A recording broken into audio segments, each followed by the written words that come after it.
La vraie vie, c'est oser entreprendre. B2B avec Groupe Mutuel. B2B, en partenariat avec la GFI. Retrouvez chaque semaine une personnalité romande, monde de l'économie, portrait, entrepreneur et innovation. Rencontre avec les femmes et les hommes qui font la Suisse romande. B2B.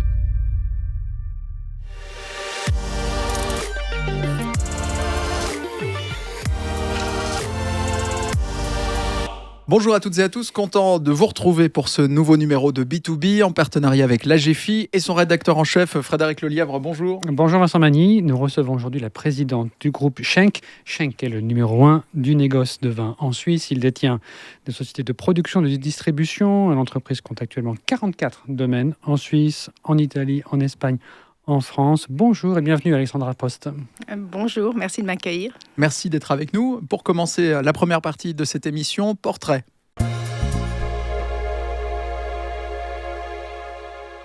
Alexandra Post, vous êtes actuellement administratrice indépendante. Vous siégez au conseil d'administration de nombreuses grandes entreprises suisses dans le domaine des transports, de l'alimentation, de la culture. Vous êtes dans le board du groupe Schenk depuis 2016. Vous avez travaillé 2 ans pour Nestlé, puis Unilever durant 10 ans dans différentes fonctions de direction en Suisse, au Vietnam et en Pologne également. Avec une associée, vous avez créé, dirigé Crescendo Marketing, une société de conseil en stratégie marketing et commercial. Vous avez accompagné pendant 13 ans plus de 100 PME en Suisse, des grandes entreprises aussi. Vous êtes binationale, suisse et allemande, et vous nous confiez en arrivant avoir fait un rejet de la langue allemande toute jeune. Oui, tout à fait. Donc je suis née en Allemagne et puis ma maman est allemande.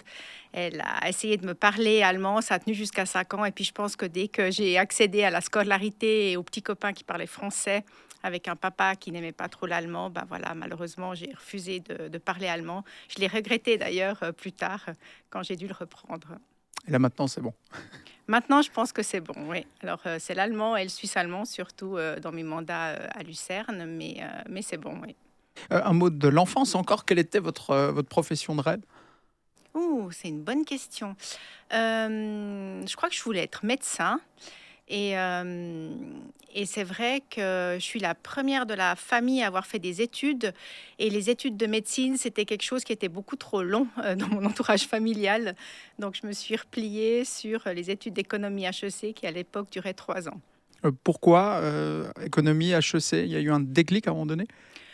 Oui, je pense que j'ai d'abord fait une année en fait de maths à l'EPFL et puis je me suis rendu compte que j'étais quelqu'un qui aimait en fait la logique et puis mettre en pratique les choses. Et puis je me suis dit qu'en fait j'avais un certain intérêt pour le business et qu'en HEC j'acquerrais des outils qui me permettraient justement de me lancer dans l'entrepreneuriat et puis de travailler dans les entreprises. Un intérêt pour le business. Il y avait des entreprises à l'époque qui vous intéressaient, qui vous fascinaient déjà, qui retenaient votre attention en tous les cas. Oui, alors c'est là que je me rends compte qu'il y a vraiment un énorme changement de génération, parce que je crois que les entreprises qui nous faisaient rêver il y a 30 ans, c'est peut-être plus celles qui font rêver les jeunes aujourd'hui. En tout cas, je le vois avec mes 3 enfants.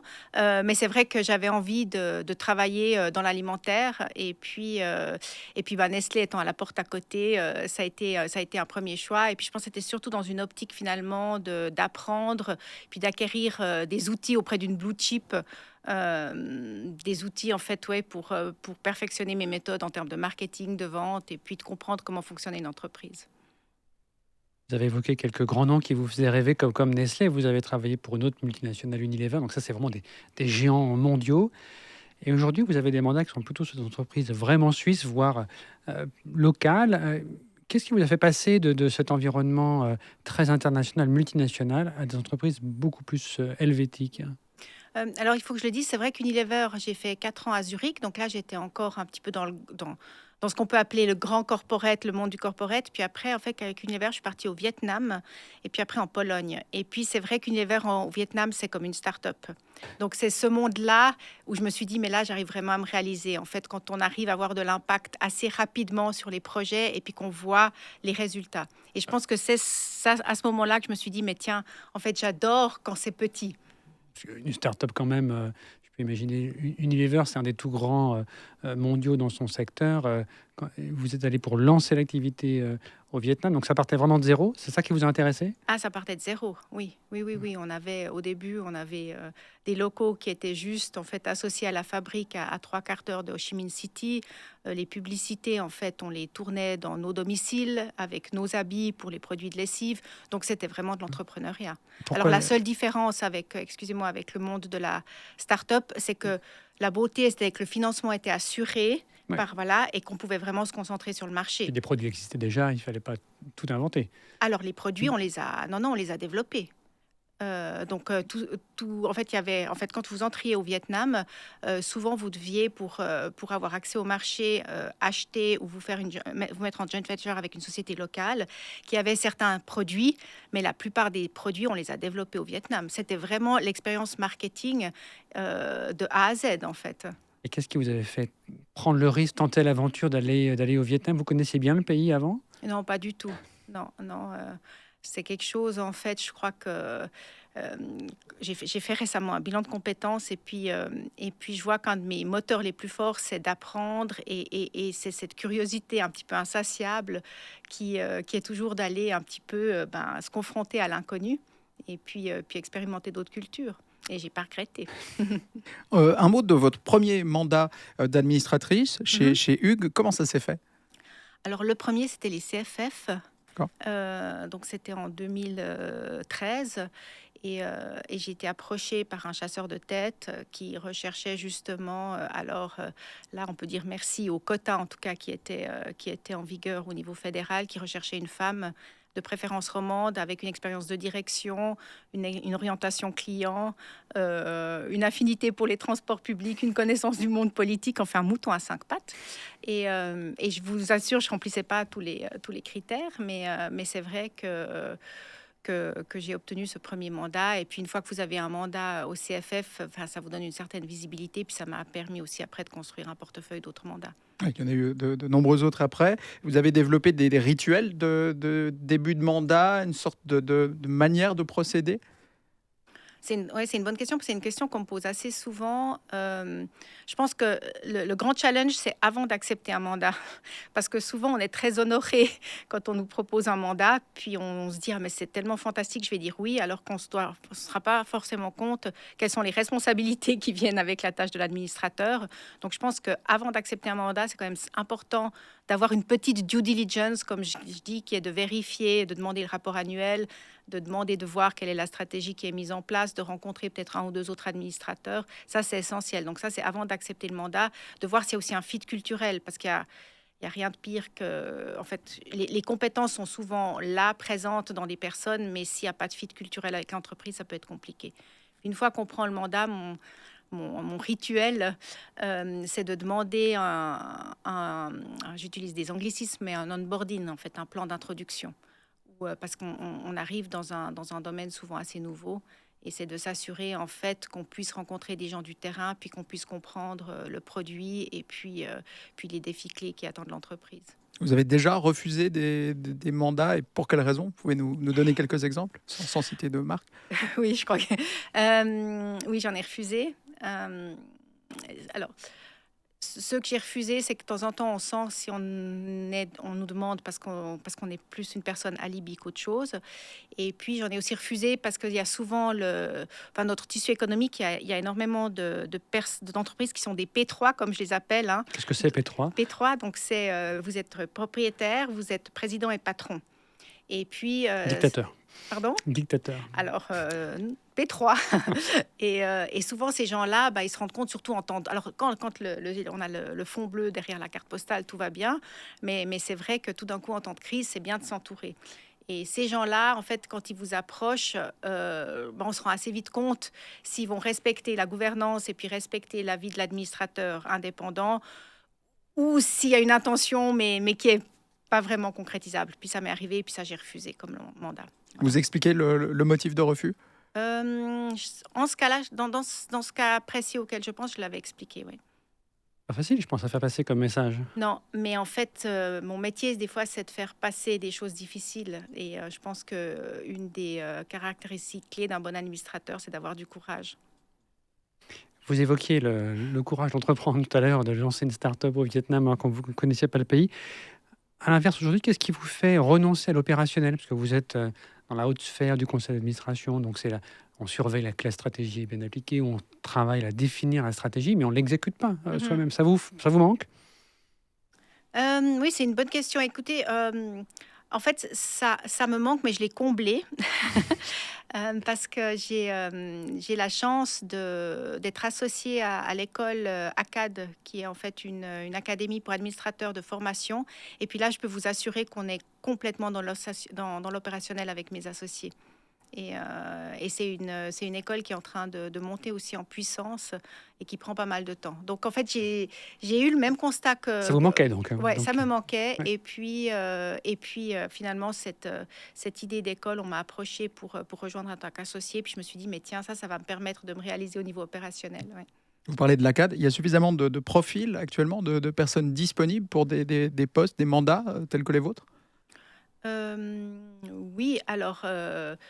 il y a beaucoup de gens qui s'intéressent au métier d'administrateur et c'est intéressant parce que je pense que on le sent, hein, les baby boomers, on est beaucoup à arriver proche de la retraite. Donc en fait, c'est un métier qui est assez attrayant parce que ça permet finalement de gérer un petit peu, d'avoir une transition aussi sur une fin de carrière. Donc je me rends compte qu'il y a beaucoup de gens qui sont intéressés.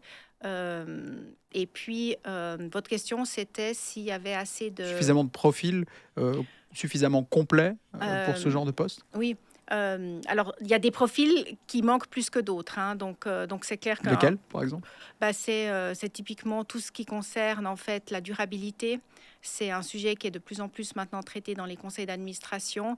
Et puis, il n'y a pas encore beaucoup de gens qui ont ce profil-là. Je dirais que c'est celui-là qui manque le plus, ouais. La suite logique d'une carrière d'administratrice, d'administrateur, ça peut être la politique. Dans votre cas, vous y pensez? Non. On m'avait une fois approché pour faire de la politique et j'y avais réfléchi et je suis pas sûre que j'ai les bonnes dispositions et que mes compétences correspondent au profil d'une personne politique. Je sais pas si j'ai non plus la patience. Alexandra Post, on l'a évoqué, vous portez de nombreuses casquettes en tant qu'administratrice. Et aujourd'hui, on se concentre sur celle qui vient de changer ou qui a évolué, puisque vous êtes désormais présidente de Schenck depuis le mois de juin, administratrice depuis 2016. Rappelons que donc, le groupe compte à peu près précisément 44 domaines en Suisse, à l'étranger. Ça totalise, j'ai fait mes comptes, 3500 hectares de vignes dans le monde. En comparaison, Provins en cave le raisin de 800 hectares en Valais. Donc c'est vraiment un très gros acteur. Et vous êtes la première femme, sauf erreur, à la présidence depuis 1893, date de la création de ce groupe. Quels sont vos objectifs, votre feuille de route comme présidente pour le groupe Schenck, qui est toujours, je rappelle, en main familiale? Oui, je pense que la première question qu'on doit se poser, c'est finalement, et que les entreprises ne se posent pas forcément, c'est comment est-ce qu'on définit le succès? Et quand vous demandez à une direction, à des administrateurs comment est-ce qu'ils définissent le succès, vous n'aurez pas toujours la même réponse. Donc je pense que finalement, la question, c'est de se dire comment est-ce qu'on définit le succès au sein du conseil d'administration et de la direction générale, et puis qu'après, on ait cette feuille de route. Alors pour vous, le succès? Alors justement, pour moi, le succès pour Schenck, j'espère que mes collègues répondraient de la même façon, c'est vraiment en fait de permettre de conserver cette indépendance et puis d'assurer la capacité d'autofinancement pour investir dans les beaux projets et puis pérenniser le patrimoine. Donc ça, c'est vraiment pour moi le plus important. Et puis bien entendu, on a fait une stratégie il y a maintenant plus d'1 an qui est concrétisée sur 3 piliers, puis qui devrait permettre d'avoir cette capacité d'autofinancement et d'avoir l'entreprise qui est pérenne. En quelques mots, ces 3 piliers, on peut les résumer? Oui, alors la première, c'est clairement monter en gamme donc, de nos marques, d'avoir des marques qui sont stratégiques. On avait pas mal de marques dans le portefeuille, donc là, il y a vraiment un focus qui se fait sur les principales. Le deuxième, ça ne vous surprendra pas, c'est d'optimiser les opérations. Enfin, on le voit aujourd'hui, personne n'est là à l'abri, mais on a vraiment une explosion de nos coûts de matières premières, d'énergie. On n'arrive pas toujours on y reviendra. Voilà, ça c'est le deuxième pilier. Et puis le troisième, c'est tout ce qui concerne en fait la durabilité et la culture d'entreprise. Avant d'aller plus loin dans l'activité d'entreprise, c'est une entreprise familiale, je l'évoquais. Il me semble qu'il y a les 4e et 5e générations qui sont actives en ce moment. Comment ça fonctionne quand on n'est pas du sérail, hein, même si depuis 2016, vous commencez quand même à bien connaître l'entreprise. Vous êtes un arbitre de la famille, c'est votre rôle, comme ça qu'on pourrait le définir? Non, ce serait très réducteur. En fait, je pense que déjà, c'est admirable qu'on arrive dans des entreprises où il y a une quatrième, cinquième génération en place. Ce qui est aussi admirable, c'est que parmi cette quatrième et cinquième génération, il y a 2 personnes qui sont dans le conseil d'administration et puis 2 dans l'opérationnel. Et ce que j'aime beaucoup, c'est qu'il y a un alignement sur le vœu d'indépendance. Donc déjà, une fois qu'on a cet alignement-là, on a déjà gagné 80%. Maintenant, bien sûr qu'il y a de temps en temps des divergences d'opinion et c'est assez sain sur certains points. Et puis là, c'est au conseil d'administration qu'on en discute et qu'on transige.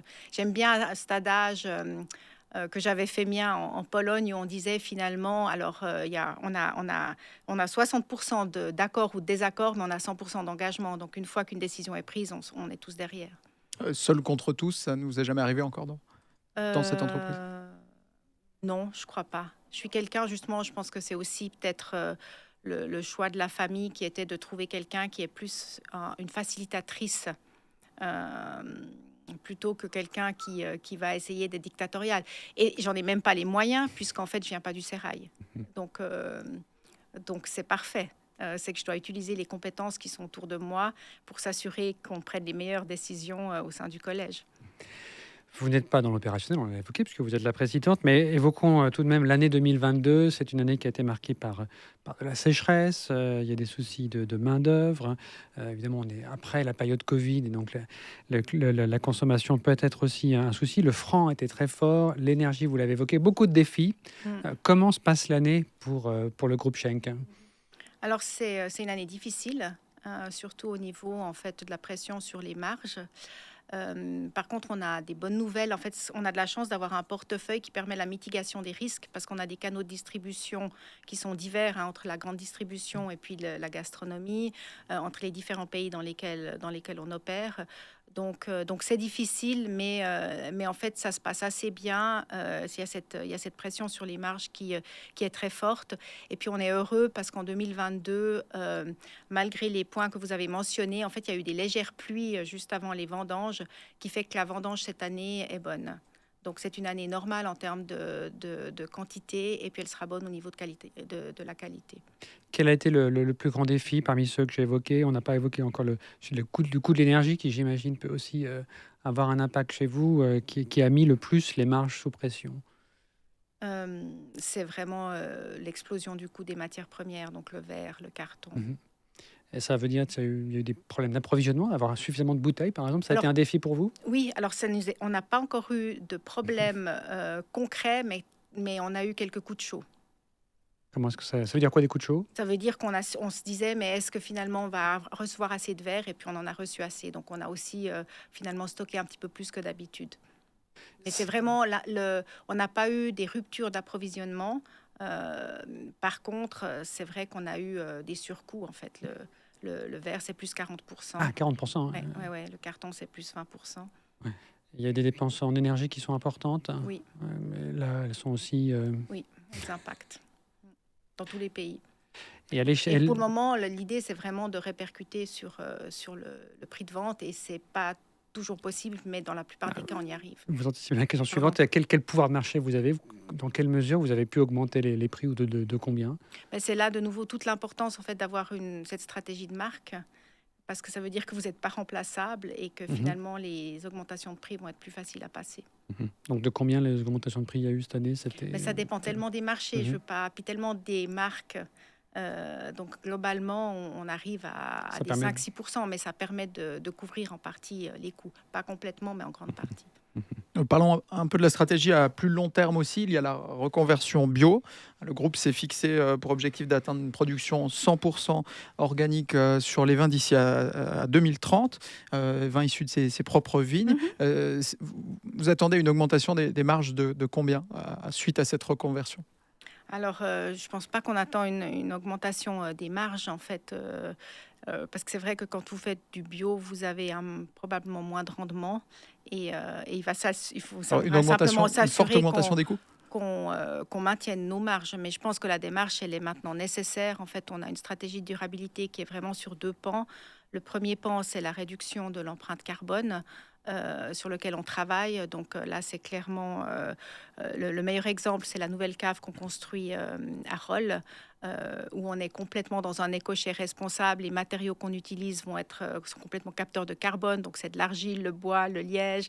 En fait, on aura un système énergétique complètement autonome où on pompe l'eau du lac, on a des panneaux photovoltaïques. Donc ça, c'est le premier pan, c'est l'empreinte carbone. Puis le deuxième, c'est le bio. Et puis là, l'intention, alors déjà à l'étranger, on est presque à 100% bio. Et puis en Suisse, l'intention, c'est d'y être à l'horizon 2030. Mais c'est vrai que ça pose quelques défis. Ouais. Vous avez raison. L'anticipation aussi du réchauffement climatique, quelle est votre stratégie ? Là, à nouveau, avec le réchauffement climatique, en 2050, il y aura toujours de la vigne. Mais quelle vigne ? Voilà, la question, c'est est-ce qu'on arrive à conserver en fait la typicité des terroirs. Il y a certaines régions qui vont être plus touchées que nous. On le voit aujourd'hui, des régions plus chaudes comme l'Argentine, l'Afrique du Sud. Pour le moment, en fait, dans les domaines que l'on a, il n'y a pas encore une grande tendance qui montre qu'on doit fortement s'inquiéter. Par contre, on travaille sur des cépages plus résistants, qui vont être plus résistants aux maladies ou aux grandes chaleurs. D'ailleurs, on en plante déjà le long des cours d'eau pour éviter en fait qu'il y ait des maladies, des zones plus humides qui viennent impacter le raisin. Donc, c'est des choses auxquelles on travaille clairement, mais on a peut-être moins de degrés d'urgence que certains autres pays. L'avenir, c'est aussi du commerce en ligne, vraiment développer cette activité. Est-ce qu'elle a connu une accélération grâce à la pandémie, comme pour beaucoup d'entreprises? Vous en êtes où exactement au groupe Schenck? Oui, alors on pourrait toujours faire mieux, mais c'est vrai que vous avez raison. En fait, avec la pandémie, on a développé notre canal direct clientèle qui se porte bien, mais on le voit maintenant qu'en 2022, en fait, les gens reviennent quand même vite à leurs anciennes habitudes et puis on ressent de nouveau une baisse. Mais nous, ça nous a vraiment aussi permis d'accélérer tout ce qui est digitalisation au sein du groupe. Donc on le prend aussi comme un argument pour s'assurer qu'on soit aussi pionnier dans ce domaine-là. Avec d'autres, vous êtes présent sur une plateforme pour promouvoir le vin suisse en Chine. Pour vous, la Chine, c'est pas le Vietnam, mais c'est un marché qui est vraiment prometteur, sur lequel on peut miser quand on produit du vin suisse.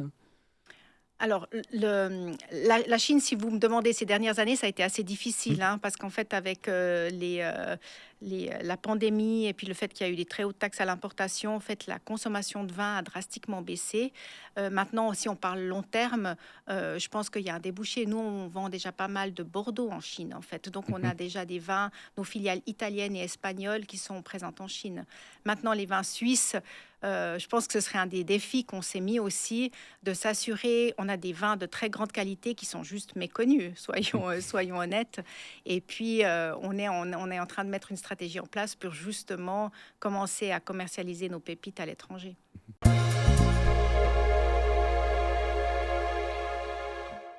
Alexandra Post, pour terminer cette émission, vous allez nous présenter votre gris-gris, cet objet qui vous accompagne tout au long de votre vie.